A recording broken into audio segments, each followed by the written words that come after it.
जय हिंद दोस्तों।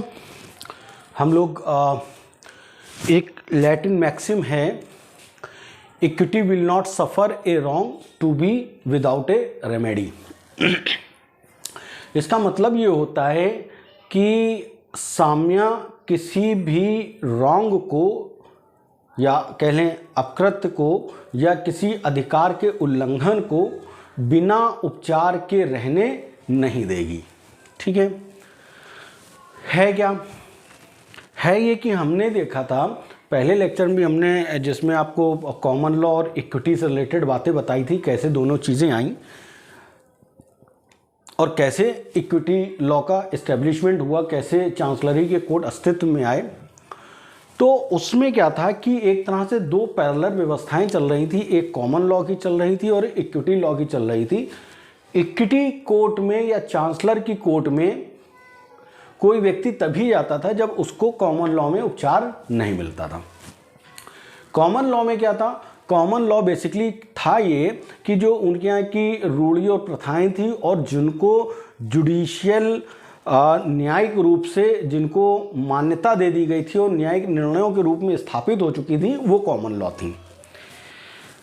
अब यहाँ पे दिक्कत थी। दिक्कत क्या थी कि कॉमन लॉ में जो रूढ़ी या प्रथाएं थी और जिनको न्यायिक रूप से मान्यता दे दी गई थी वो बड़ा लिमिटेड थी और समय के साथ नए नए मामले आते रहे जिसके लिए कॉमन लॉ में कोई व्यवस्था नहीं थी। इसको ऐसे समझने की कोशिश करिएगा, एक पिजन होल थ्योरी भी होती है। तो मान लीजिए ये कॉमन लॉ में बहुत सारी रेमेडियां हैं। अगर आपका मामला इन किसी कैटेगरी में मान लीजिए फिक्स हो जाता है तो ठीक है। अगर इस कैटेगरी के बाहर का कोई मामला है तो कॉमन लॉ में उसमें उपचार नहीं होता था। और ये होता क्यों था?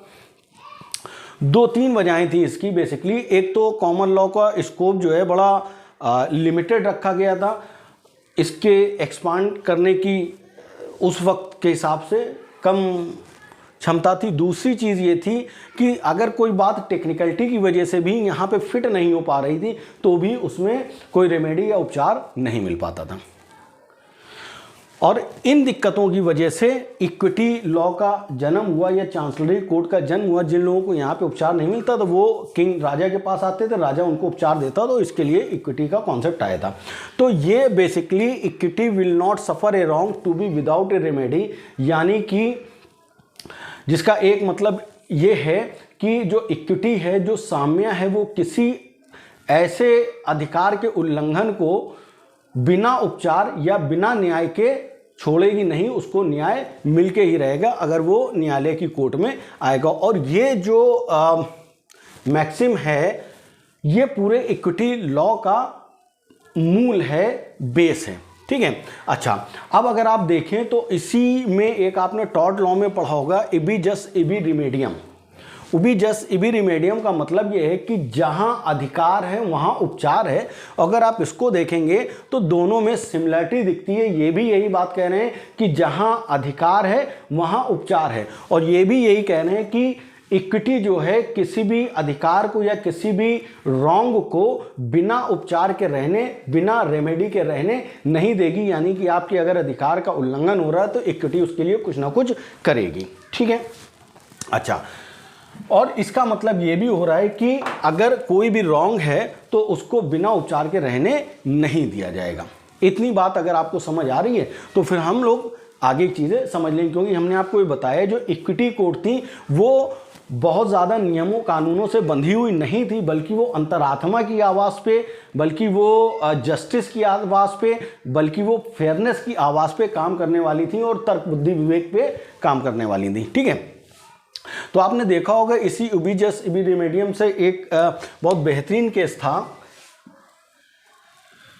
एशवी वर्सेस वाइट का, और इसके फैक्ट आपको याद भी होंगे कि इसमें क्या हुआ था। एक बंदा था जो वोट डालने जा रहा था और उसको जो रिटर्निंग ऑफिसर था उसने वोट डालने नहीं दिया, और जब वोट डालने नहीं दिया तो इन्हीं ने, क्योंकि इनका वोट डालने का अधिकार था, इस अधिकार को लागू कराने के लिए इनके खिलाफ मुकदमे में गए और हुआ ऐसा कि जिस बंदे को वोट देना चाहते थे, जिस कैंडिडेट को वोट देना चाहते थे, वो कैंडिडेट क्या हुआ, वो जीत भी गया।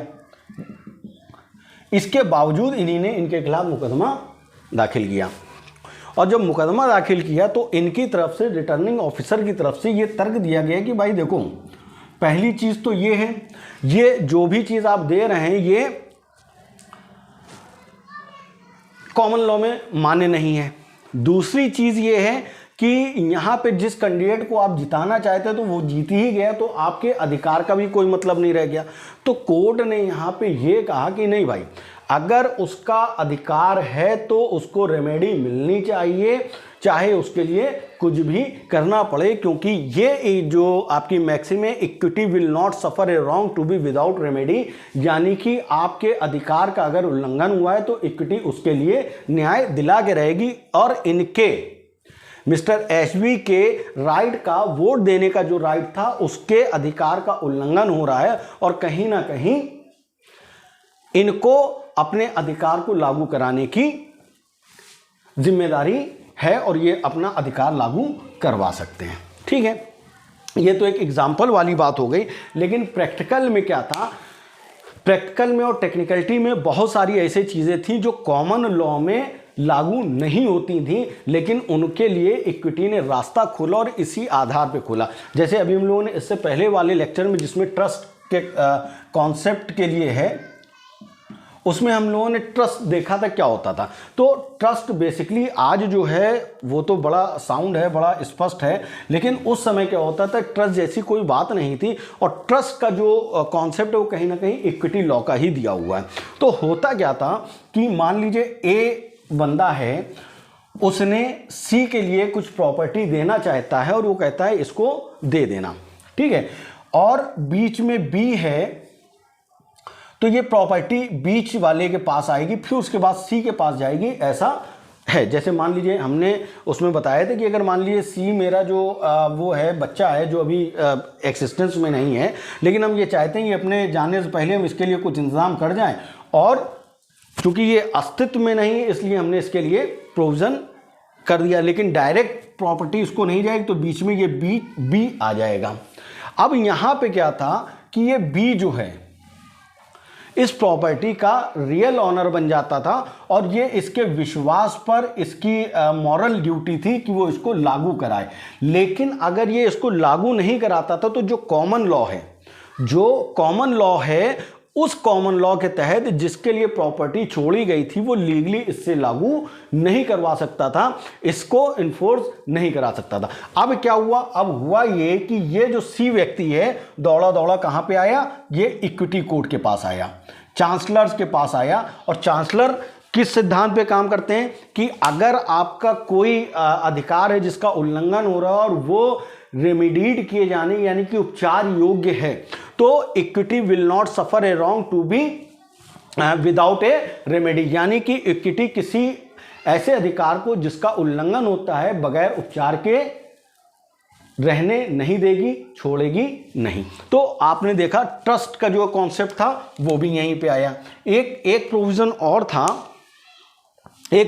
था, जैसे ये अभी भी होता है और पहले भी था। जैसे मान लीजिए हमने किसी से कोई कॉन्ट्रैक्ट किया और कॉन्ट्रैक्ट की कॉपी उसी सामने वाले के पास है, हम उसके खिलाफ मुकदमा दाखिल करना चाहते हैं और डॉक्यूमेंट उसी के पास है।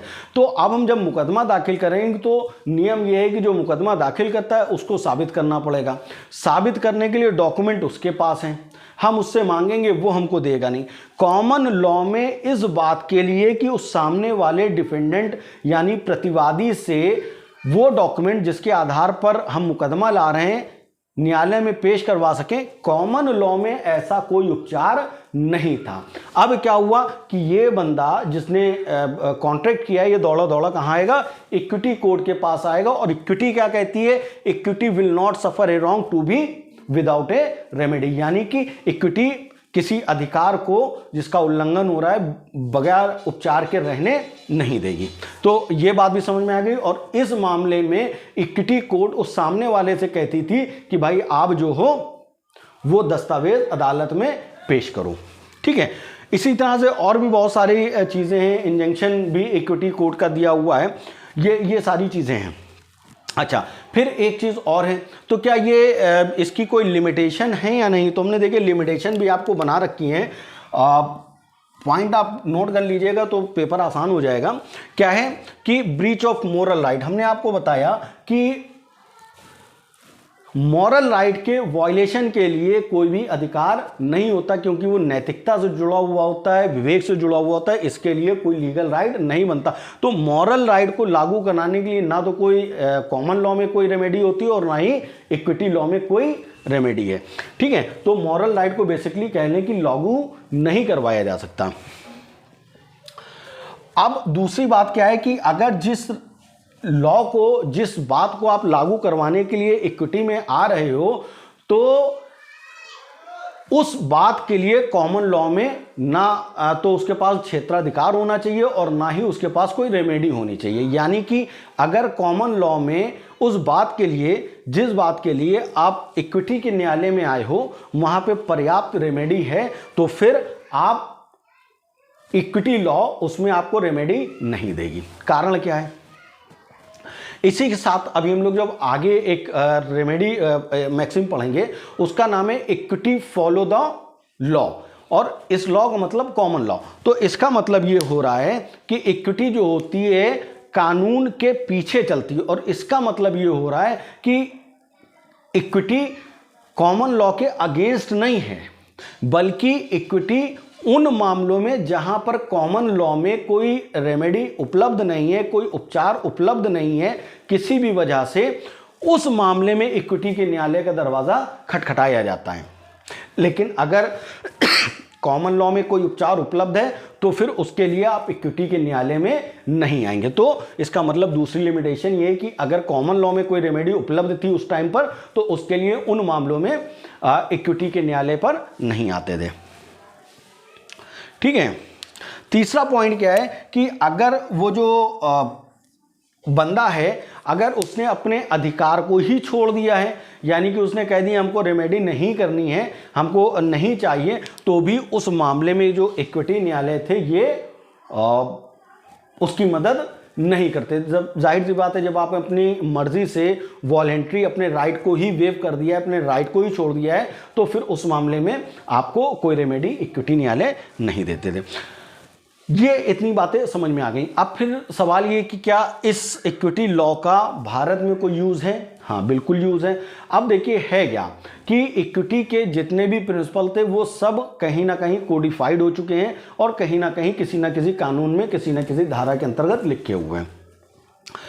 भारत में कौन कौन से कानून है? तो सबसे पहले सीपीसी है, सिविल प्रोसीजर कोड। उसमें इक्विटी से रिलेटेड बहुत सारे प्रोविजन हैं। जैसे एक सबसे इंपॉर्टेंट तो आपका कह सकते हैं सेक्शन 151 है, जिसमें कोर्ट की इनहेरेंट पावर के बारे में बताया गया है, अंतर्निहित शक्ति के बारे में बताया गया है, और उसमें प्रोविजन की अगर न्यायालय चाहे तो न्याय की प्राप्ति के लिए अपनी इस इनहेरेंट यानी कि अंतर्निहित पावर का इस्तेमाल कर सकता है। दूसरा पॉइंट क्या है? स्पेसिफिक रिलीफ जितना भी है पूरा की पूरा कहीं ना कहीं इस इक्विटी लॉ पे या इस मैक्सिम के सहारे चलता है। तीसरा क्या है? ट्रांसफर ऑफ प्रॉपर्टी में बहुत सारे ऐसे प्रोविजन हैं जो इक्विटी से रिलेटेड हैं, और बहुत सारे प्रोविजन उसमें हैं। अभी हम लोग देखेंगे, बहुत सारी चीज़ें आएंगी। ठीक है, चलिए ठीक है, जय हिंद।